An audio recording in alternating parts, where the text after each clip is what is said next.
Okay, this is the finishing up. זה יכול לעמוד כבר על השולחן, See נכון? how does he איפה המזגן do עובד it? שם? פה, לא, זה פה. אין מזגנים, גם פה אין מזגנים. Everyone's live now, just so you know. במה? באמת? No bad talk because you're on film.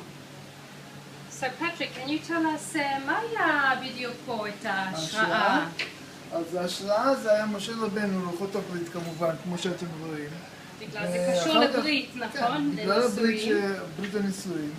ובגלל שהם מצאו את מגילות ים המלח, וחשבתי על ים המלח אתמול בצהריים, אז יש לנו פה את כל הגלילות ים המלח. וואו, איזה מדהים. זה בסדר, זה השראה מכל הלב.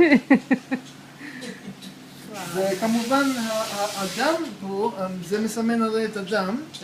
דם הברית החדשה. דם הברית החדשה, אז יש לנו פה 4 נקודות מאוד חשובות שאני צריך לחשוב עליהן מים בעצם. אוקיי. אנחנו רואים את הדם, את הטיפות שנוזלו מהמשקוף. שהאדון פעמיים כפול. וגם ברגליים, אז 4. של הבית שלנו זה מכוסה בדם ישוע. אמן. זה יופי. הנה החתן והכלה פה. חתן וכלה. מצוין, כל הכבוד.